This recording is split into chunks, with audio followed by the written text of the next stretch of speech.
اشفاق احمد کہتے ہیں کہ یہ اس وقت کی بات ہے جب میں 10ویں جماعت میں تھا اور میرے ساتھ میرا ایک دوست رفیق بھی پڑھتا تھا۔ رفیق کہتا ہے کہ میری قسمت نے میرے ساتھ کچھ ایسا کیا جس کا میں نے کبھی تصور بھی نہیں کیا تھا، اور آج میں کورٹ میں اپنے خلاف وہی کیس جیت کر بھی ہار گیا ہوں۔ میں وہیں بینچ پر بیٹھا آنسو بہا رہا تھا۔ اس وقت ایک وکیل لڑکی میرے کندھے پر ہاتھ رکھ کر کہنے لگی، آپ ٹھیک تو ہیں نا؟ آج جب آپ کیس جیت گئے ہیں تو آپ اس جیت سے خوش نہیں بلکہ مایوس ہو رہے ہیں۔ وہ وکیل لڑکی مجھے جانتی تھی، اس لیے مجھ سے اتنے سوالات کر رہی تھی۔ میں اس وقت بالکل ٹوٹ چکا تھا۔ وہ کہنے لگی، آپ کے ساتھ کیا ہوا تھا؟ میں زیادہ تو نہیں جانتی، لیکن شاید آپ کے بتانے سے آپ کے دل کا بوجھ تھوڑا ہلکا ہو جائے۔ میں نے اسے بتایا کہ میرے گھر میں میرے ماں باپ اور میرے بڑے بھائی تھے۔ میرے بھائی کی شادی ہو چکی تھی، وہ مجھ سے عمر میں کافی بڑے تھے۔ میری ایک چھوٹی بہن بھی تھی۔ جب سے میں نے ہوش سنبھالا، سب کو اپنے آپ سے بہت ہی پیار محبت کرتے دیکھا۔ میں گھر میں ہر کسی سے ہنسی مذاق چھیڑ چھاڑ میں لگا رہتا تھا، لیکن میری چھوٹی بہن مجھے بہت ہی زیادہ سنجیدہ معلوم ہوتی تھی۔ اس کی طبیعت میں ایک ڈر مجھے دکھائی دیتا تھا۔ وہ زیادہ تر خاموش رہتی تھی۔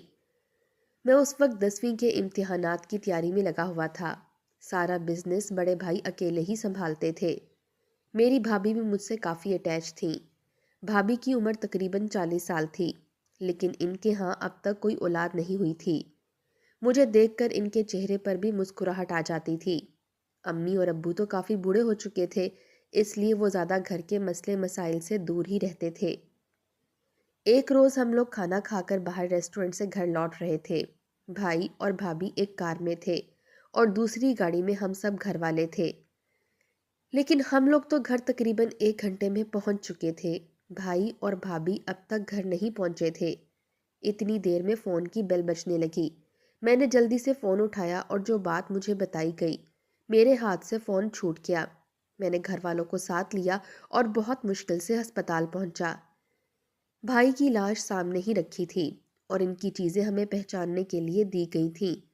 ابو تو خود کو سنبھال نہ سکے، وہیں چکرا کر گر گئے تھے۔ میں نے نرس سے بھابھی کا پوچھا۔ وہ کہنے لگی، ان کی کافی حالت نازک ہے، وہ ICU میں ہے۔ بھائی کی گاڑی کھائی میں گر کر پوری طرح سے جل چکی تھی۔ اس حادثے نے تو ہم سب پر قیامت ڈھا دی تھی۔ ہم لوگ جیسے تیسے گھر آئے اور بھائی کی میت ساتھ لائے، لیکن امی کے تو ہوش ہی خطا ہو گئے تھے۔ اپنے بیٹے کی میت دیکھ کر ان کی جان نکل گئی تھی۔ ہماری خوشیوں کو کسی کی بری نظر لگ گئی تھی۔ پورا گھر بھائی کی موت کا ماتم منا رہا تھا اور میری چھوٹی بہن ثانیہ اپنے کمرے میں بند تھی۔ بھابھی بھی گھر آ گئی تھیں۔ ان کی طبیعت تھوڑی بہتر تھی۔ وہ بھی چپ چاپ ایک کونے میں بیٹھی آنسو بہا رہی تھیں، لیکن میری نظر مسلسل اس بند دروازے پر جا رہی تھی۔ حیرت تھی، ثانیہ اپنے بھائی کے آخری دیدار کے لیے بھی باہر نہیں آئی تھی۔ برحال ہم لوگوں نے بھائی کی تدفین کا عمل مکمل کر لیا اور واپسی گھر کی طرف روانہ ہو رہے تھے۔ تب میں نے راستے میں جھاڑو لگانے والی عورت کو دیکھا تو مجھے حیرانگی ہوئی، کیونکہ یہی لڑکی تو ہسپتال میں نرس کی ڈیوٹی انجام دے رہی تھی۔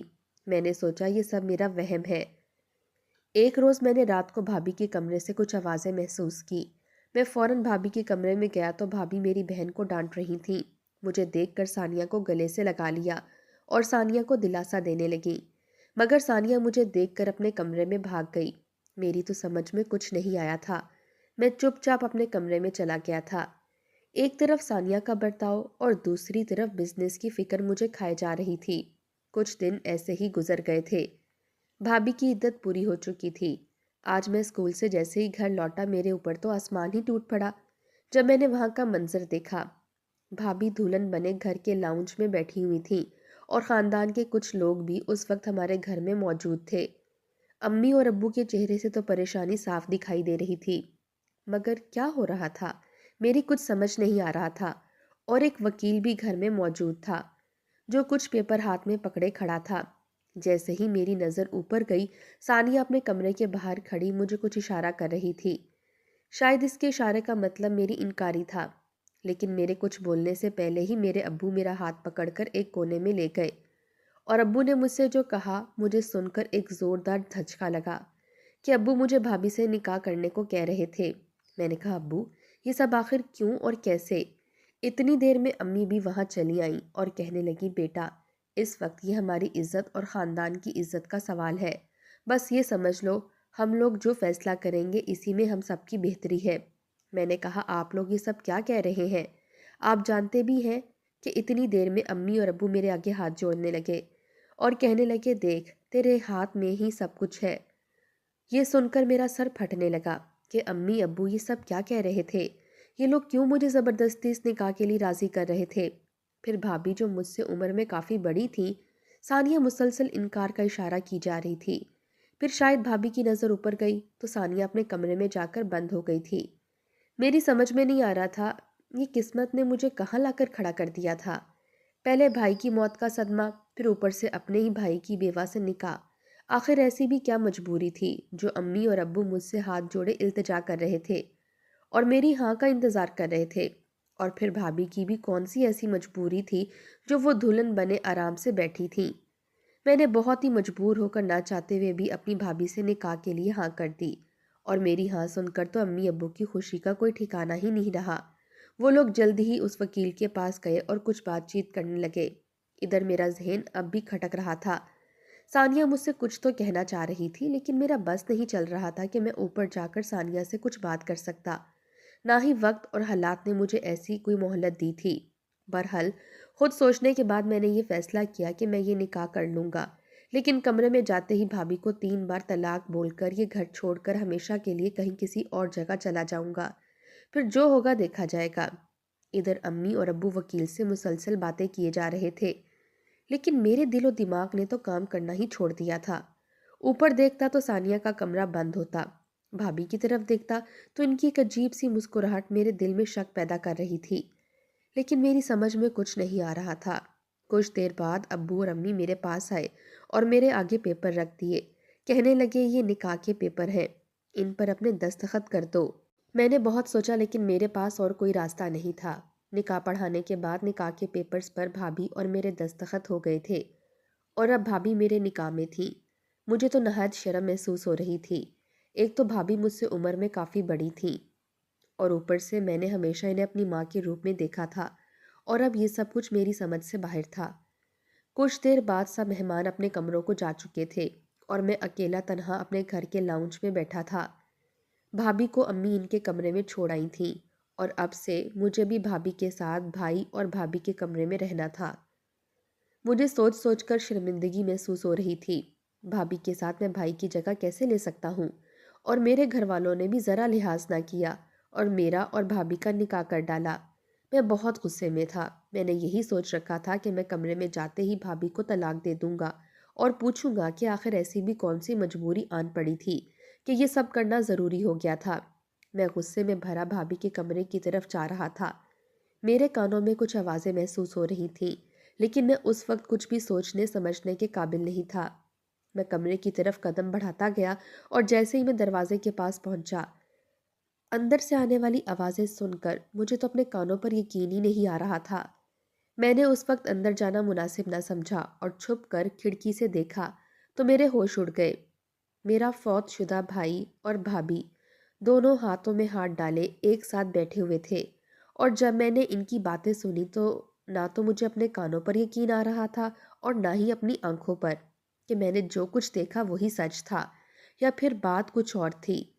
میں اس وقت اپنی قسمت کو کوس رہا تھا کہ میں تو بچپن سے خوشحال زندگی گزار رہا تھا، لیکن پھر یہ سب اچانک میرے ساتھ کیا ہو رہا ہے؟ آخر کون ہے جو مجھے ان تمام سوالات کے جواب دیتا؟ پھر مجھے اپنی بہن ثانیہ کا خیال آیا۔ میں دوڑا دوڑا اس کے کمرے میں گیا اور زور زور سے ثانیہ کے کمرے کا دروازہ بجانے لگا۔ کافی دیر بعد ثانیہ نے دروازہ کھولا۔ میں نے اندر جا کر دروازہ اندر سے لاک کر دیا اور وہ مجھے دیکھ کر رونے لگی۔ فی الحال میں نے اس وقت ثانیہ کو تسلی دی۔ میں نے کہا کہ ثانیہ، یہ سب میرے ساتھ کیا ہو رہا ہے؟ آخر تم بھی بالکل چپ ہو۔ میں نے روتے ہوئے اپنی بہن ثانیہ کے آگے ہاتھ جوڑ دیے۔ مجھے روتا دیکھ کر آج ثانیہ کی خاموشی ٹوٹ گئی تھی۔ وہ کہنے لگی، رفیق بھائی، یہ کوئی نئی بات نہیں ہے، یہ سب تو سالوں سے چلا آ رہا ہے، لیکن آپ تو بس گھر والوں کے پیار محبت میں سب کچھ بھول گئے تھے۔ آپ کو جس دن سے اس گھر میں لایا گیا تھا، یہ سب اسی دن سے چل رہا ہے، اور آج اس کا اختتام آپ کے نکاح سے ہونا تھا۔ یہ سب سن کر میرے سر پر آسمان گر پڑا تھا۔ میں تو کچھ بھی نہیں جانتا تھا کہ ثانیہ میرے ماضی کے بارے میں کیا کہہ رہی ہے، لیکن یہ میری سمجھ سے بالکل باہر تھا۔ آخر میرے ماضی کا اس نکاح سے کیا تعلق تھا، اور پھر میرا فوت شدہ بھائی کیسے زندہ ہو گیا تھا؟ میں روتے ہوئے یہ سب اس وکیل لڑکی کو بتا رہا تھا، اور وہ میری کہانی بہت ہی دلچسپی سے سن رہی تھی۔ میں نے کہا کہ حقیقت جاننے کے بعد میرا خون کھول اٹھا تھا۔ میں نے اور ثانیہ نے سارے ثبوت کٹھے کیے اور ان سب کے خلاف کیس کر دیا، اور آج مسلسل پیشیوں کے بعد میری اور ثانیہ کی گواہی سے یہ کیس میں جیت کر بھی ہار گیا ہوں۔ جیت ضرور میری قسمت میں لکھی تھی، لیکن میرے اپنوں کا ساتھ میری قسمت میں بس اتنا ہی لکھا تھا۔ میری بات سن کر وہ وکیل کہنے لگی، آخر آپ کا ماضی کیا تھا، اور آپ نے اس رات بھابھی کے کمرے میں کیا دیکھا تھا، اور ثانیہ نے آپ کو کون سی سچائی بتائی تھی؟ اس وکیل لڑکی نے ایک بار پھر میرے زخم ہرے کر دیے تھے۔ میں یہ سن کر رونے لگا تھا۔ مجھے اپنا ماضی یاد آ گیا تھا۔ میں نے کہا کہ میں اس وقت 3 سال کا تھا جب میرے بھائی اور بھابھی مجھے اپنے گھر لائے تھے۔ در حقیقت میں ان کا بھائی نہیں تھا، بلکہ میں ان کے دور کے رشتہ داروں کا بچہ تھا۔ لیکن بچپن میں ایک حادثے میں میرے والدین کی وفات ہو گئی تھی۔ تبھی ان کی وفات پر پورا خاندان جمع تھا۔ ہر کوئی مجھے اپنے گھر لے جانا چاہتا تھا، لیکن بھائی اور بھابھی کے بہت اصرار کرنے پر مجھے ان کے حوالے کر دیا گیا، کیونکہ ان کی کوئی اولاد نہیں تھی، اور خاندان والوں کو لگتا تھا کہ ان کے گھر کوئی اولاد نہیں ہے تو وہ لوگ میری ذمہ داری اچھے سے نبھا سکتے ہیں۔ اس لیے 3 سال کی عمر میں بھائی بھابھی مجھے اپنے گھر لے آئے تھے، جہاں میری پرورش میری سوچ سے بڑھ کر کی گئی تھی۔ مجھے اتنا پیار محبت دیا گیا تھا کہ مجھے کبھی احساس نہیں ہوا کہ میں اس گھر کا بیٹا نہیں ہوں، اور امی ابو نے تو مجھے خوب لاڈ پیار سے پالا تھا۔ شاید میرے اس لاڈ پیار کی وجہ سے وہ لوگ اپنی سگی بیٹی ثانیہ پر اتنی توجہ نہ دے سکے، اور وہ بچپن سے ہی احساس کمتری کا شکار ہو گئی تھی، اس لیے وہ سب سے کٹی کٹی رہنے لگی تھی۔ لیکن جب میں نے ثانیہ کو اس دن بھابھی کے کمرے میں دیکھا تو مجھے کچھ عجیب لگا تھا۔ جب زور سے بھابھی نے ثانیہ کا ہاتھ پکڑا ہوا تھا اور میرے آتے ہی اسے گلے لگا لیا تھا۔ بہرحال میں تو اپنی زندگی میں خوشی خوشی جی رہا تھا، لیکن جب میرا زبردستی نکاح بھابھی سے کروایا گیا اور میں بھابھی کے کمرے میں جاتے ہی طلاق کے الفاظ ادا کرتا، اس وقت میں نے کچھ ایسا دیکھ لیا تھا کہ میں اپنا طلاق کا فیصلہ بالکل بدل چکا تھا، اور ساتھ ساتھ ثانیہ نے جو سچائی مجھے بتائی وہ جان کر میرے اندر سب کچھ ٹوٹ گیا تھا۔ میں جیتے جی مر چکا تھا، اور ہم دونوں ثبوت اکٹھا کرنے کے لیے اس روڈ کی طرف نکل پڑے جہاں وہی نرس لڑکی جھاڑو لگایا کرتی تھی، جسے میں نے اس دن ہسپتال میں نرس کے لباس میں دیکھا تھا۔ وہ ہمیں دیکھ کر بھاگنے لگی، لیکن جیسے ہی ہم نے اسے تھوڑے پیسوں کی لالچ دی وہ ساری سچائی اگلنے لگی۔ میں تو سر پکڑ کر وہیں بیٹھ گیا تھا۔ تب ثانیہ نے گھر والوں کی گرفتاری کروانے میں میرا پورا ساتھ دیا۔ پولیس نے ثانیہ کی گواہی سے گھر والوں کو گرفتار کیا، جو وہ بچپن سے آج تک سب کچھ دیکھتی آئی تھی۔ ثانیہ ہی اس سازش کا جیتا جاگتا ثبوت بنی، اور بھائی اور بھابھی کو عمر قید کی سزا ہو گئی۔ میری بات سن کر وہ وکیل حیرانگی سے میری طرف دیکھنے لگی۔ وہ کہنے لگی، تو کیا آپ کے بھائی زندہ تھے؟ لیکن وہ حادثہ میت یہ سن کر میں دبے دبے لہجے سے مسکرانے لگا اور کہا، آپ نہیں جانتی بھابھی اور بھائی اور ان کے والدین میرے ساتھ کیا کھیل رچا رہے تھے۔ بچپن سے جوانی تک ان کی پرورش میں کوئی کمی میسر نہیں تھی، پھر کیسے وہ لوگ آپ کے ساتھ یہ کھیل کھیل گئے؟ اچانک ثانیہ بھی اسی وقت مجھے ڈھونڈتے ہوئے میرے پاس آ گئی۔ میں نے ثانیہ سے اپنے گھر والوں کی خیریت پوچھی تو ثانیہ کہنے لگی، حیرت ہے رفیق بھائی، آپ نے کورٹ سے ان کے خلاف کیس جیت کر بھی انہیں معاف کر دیا، جبکہ بھائی اور بھابھی کے ساتھ وہ بھی سازش میں برابر کے شریک تھے، اور اگر وہ اپنی سازش میں کامیاب ہو جاتے تو آج آپ اس دنیا میں نہ ہوتے۔ یہ سن کر میں مسکرانے لگا۔ میں نے کہا، ثانیہ جو بھی ہوا آخر وہ ہیں تو میرے ہی ماں باپ، انہوں نے جو کچھ کیا وہ اس پر بہت شرمندہ ہے، اور میرے لیے یہی کافی ہے۔ ہاں میرا بس نہیں چلا، میں تو بھائی اور بھابھی کو بھی معاف کر دیتا، لیکن ثانیہ تم نے مجھے ایسا کرنے سے روک دیا۔ ثانیہ کہنے لگی، بچپن سے لے کر آج تک جو کچھ ہوا بھائی اور بھابھی ہی آپ کے اصل گنہگار ہیں، لیکن یہ تو آپ کا بڑا پن ہے۔ یہ سب کچھ جان کر بھی آپ نے کبھی بھائی اور بھابھی سے کوئی سوال نہیں کیا۔ حیرت ہے رفیق بھائی، وہ وکیل لڑکی کہنے لگی، آخر تم لوگ مجھے بتاتے کیوں نہیں ہو کہ اس رات تم نے بھائی اور بھابھی کے کمرے میں کیا دیکھا تھا؟ اور ثانیہ تم سب جانتے ہوئے بھی اتنے سالوں کیوں چپ رہی؟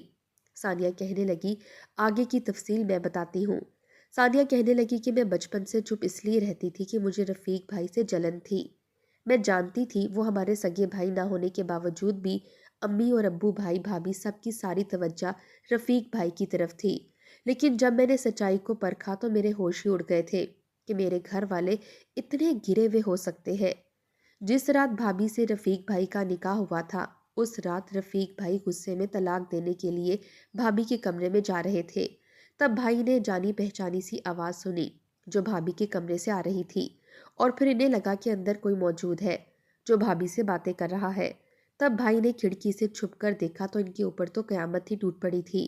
اندر بھابھی کے ساتھ بیٹھا ہوا انسان کوئی اور نہیں بلکہ میرے بڑے بھائی تھے، وہی بھائی جو کچھ مہینے پہلے وفات پا گئے تھے، اور گھر والوں کے سر اتنا بڑا غم آ گرا تھا۔ وہ وکیل لڑکی کہنے لگی، لیکن بھائی زندہ کیسے ہو گئے؟ ثانیہ کہنے لگی، وہ سب ایک ناٹک تھا اور بنا بنایا پلان تھا، خاندان والوں اور رفیق بھائی کی آنکھوں میں دھول جھونکنے کے لیے۔ گھر والوں کو ایک ایسی میت دی گئی تھی جو پوری طرح سے جل کر خاک ہو گئی تھی، اور اس کی شناخت کرنا مشکل تھا۔ ہسپتال والوں کو بھی پیسے کھلائے گئے تھے، اور پھر اوپر سے بھابھی نے پیٹنے کا ناٹک کیا اور رفیق بھائی کا دل بالکل موم کر دیا تھا۔ اور اس دن رفیق بھائی نے دیکھا کہ بھابھی اور بھائی دونوں ایک ساتھ بیٹھے ہوئے تھے۔ ایک بندوق بڑے بھائی کے ہاتھ میں تھی، اور ان کا پلان یہ تھا کہ کمرے میں آتے ہی رفیق بھائی کو مار دیا جائے گا، اور سب کی نظروں میں یہ دکھایا جائے گا کہ رفیق اس شادی سے خوش نہیں تھا، اس لیے اس نے خودکشی کر کے اپنی جان لے لی۔ بھابھی اور بھیا ہنس رہے تھے اور کہنے لگے کہ ہمارا رفیق کو گھر لانے کا سالوں کا پرانا مقصد آج پورا ہو جائے گا۔ لیکن رفیق بھائی کو یقین نہیں آ رہا تھا۔ پھر ہم اس نرس لڑکی کے پاس دوڑے اور اس کا بیان ریکارڈ کیا کہ اسے پیسوں کی لالچ دے کر نرس کے کپڑوں میں ہسپتال میں یہ سب کرنے کو بھائی اور بھابھی نے ہی کہا تھا۔ وہ وکیل لڑکی یہ سب سن کر کہنے لگی، یہ سب تو ٹھیک ہے، لیکن بھائی اور بھابھی کا یہ سب کرنے کی اصل وجہ کیا تھی؟ ثانیہ ہنس پڑی، کہنے لگی، پیسہ پیسہ اور بس پیسہ۔ پیسہ اور لالچ انسان کو ہر برا کام کرنے پر مجبور کر دیتا ہے۔ رفیق بھائی کے مرنے کے بعد ان کی ساری جائیداد، دولت، سارا کاروبار اور بزنس، سب کچھ رفیق بھائی کے نام تھا۔ حقیقت تو یہ ہے کہ ہم لوگ ایک غریب گھرانے سے تعلق رکھتے تھے، اور جب رفیق بھائی کے والدین فوت ہوئے تب انہیں اس گھر لانے کا مقصد ہی صرف دولت تھی، کیونکہ رفیق بھائی کے والد بہت بڑے بزنس مین تھے، مارکیٹ میں 100 سے زائد دکانوں کے مالک تھے، اور تعجب کی بات یہ تھی کہ نہ ہی ان کا کوئی بھائی تھا اور نہ ہی بہن، اور والدین بھی وفات پا گئے تھے، یعنی کہ ان کے آگے پیچھے کوئی نہ تھا۔ ساری جائیداد رفیق بھائی کی تھی۔ تب بھابھی اور بھیا رو پڑے تھے کہ ہم بے اولاد ہیں، رفیق کی پرورش ہم ماں باپ بن کر کریں گے۔ یہاں تک تو صحیح تھا، مگر جس دن سے مجھے پتا چلا کہ رفیق بھائی کو پلان کے مطابق مار دیا جائے گا، اس دن سے میں اپنے گھر والوں کے خلاف ہو گئی تھی۔ ٹھیک ہے، میں رفیق بھائی سے حسد ضرور کرتی تھی، مگر میں انہیں یوں مرتا نہیں دیکھ سکتی تھی، اور جب میں نے ان کی سب کی مخالفت کی، میرا سگا بھائی اور بھابھی اور میرے سگے ماں باپ مجھے بند کمرے میں مارا کرتے تھے اور کہتے تھے، تم اپنی زبان بند رکھو گی، کسی سے کچھ نہیں کہو گی، ورنہ وہ مجھے بھی مار دیں گے۔ اس لیے میں گھر میں چپ چپ سی رہتی تھی۔ لیکن جب میں رفیق بھائی کو دیکھتی تو میرا دل تڑپ سا جاتا تھا کہ چند دنوں بعد رفیق بھائی ہمیں چھوڑ کر چلے جائیں گے۔ بھائی اور بھابھی اس مقصد کے تحت رفیق بھائی کو گھر لے آئے تھے اور اسے پیار محبت سے پال پوس کر بڑا کیا، لیکن جیسے ہی ان کی عمر 16 سال ہوئی تو ان کے ماں باپ کی وصیت کے مطابق جو کچھ ان کا تھا وہ اب رفیق بھائی کے نام ہو گیا تھا۔ شادی کے بعد اگر رفیق بھائی کو کچھ ہو جاتا تو وہ ساری جائیداد ان کی بیوی کے نام ہو جانی تھی، اور یہ سب کھیل اس بنا پر کھیلا گیا تھا۔ بھابھی سے اس نکاح کے لیے رفیق بھائی کو مجبور کیا گیا تھا تاکہ گھر کا پیسہ گھر میں ہی رہے، کیونکہ بھائی جانتے تھے جو بزنس وہ سالوں سے سنبھالتے آئے تھے وہ اب رفیق کے نام ہو جانا تھا۔ بس اس طرح گھر والوں نے ساری سازش کی اور رفیق بھائی کی دولت جائیداد ناجائز طریقے سے ہتھیانے کی کوشش کی، لیکن قدرت نے سب کچھ کر دیا اور رفیق بھائی کے گنہگاروں کو ان کے کیے کی سزا کورٹ نے عمر قید کی صورت میں سنا دی تھی۔ مگر آخری وقت میں رفیق بھائی نے سب کو معاف کر دیا۔ وہ اپنے والدین کو اور بھائی کو یوں جیل میں نہیں دیکھ سکتے تھے۔ وکیل لڑکی نے بھائی سے شادی کر لی تھی اور آج میں بھائی کے ساتھ ہی رہ رہی ہوں۔ بڑے بھائی اور والدین اپنے کیے پر بہت شرمندہ ہے۔ بھائی اور میں ان سے ملنے اکثر جایا کرتے ہیں، مگر ہم رہتے الگ گھر میں ہیں۔ آج پھر سے ہماری زندگی میں خوشیاں آ گئی ہیں۔